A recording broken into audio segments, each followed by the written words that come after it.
Колеги, във връзка с лошите метеорологични условия, с господин Маринов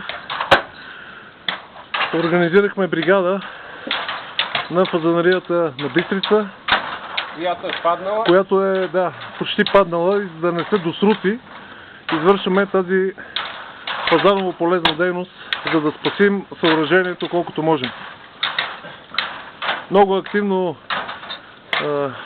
така участва господин Огнян Триянов, който с отмерени движения, усъвършенствани през годините снегопочистването успява с един замах да свали средно половин кубик сняг, което си е голяма работа. Виждате за какво става въпрос. Страхотно са обвиснали мрежите.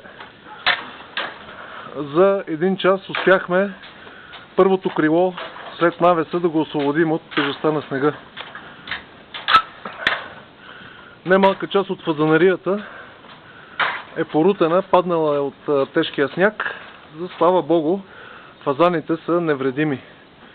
Има... И свободни. Някои са и свободни, да.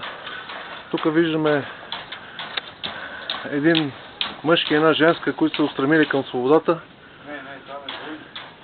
Не, там го виждам отвънка. Отвънка е един хубав охранен мъжки фазан.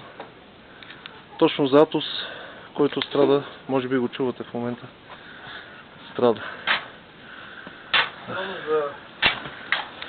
Господин Триянов цяла нощ е работил и е изключително изтощен, уморен. Твърди, че се е появило ненадейно главоболие някъде. В ранните сутрини. Около секунда и половина. Веднага идва на дневен ред руски ред. Това искахме, бе. Да се досрути. Да се досрути. Не, скъса се, ама става просто ще остана здрава. В смисъл, не паднаха подпорите. Не, трябва да ги добутаме, защото там, гледай, тая е тръгнала. Ета преко срещу тебе. Не, то само е това яйце, където е дебелата мрежа, тънката, тя как ако удариш ще се... Да. Така че, в помощ на Сдружение София Юг се озовахме неколцина приятели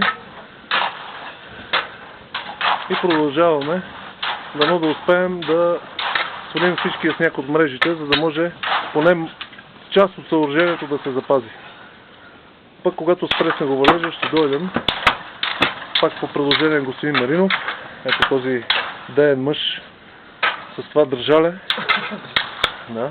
Това мече. Да. И ще продължим Пъкленото дело. не пъкленото, напротив. Доброто дело да възстановим фазанарията. На слука ви желая, ние продължаваме.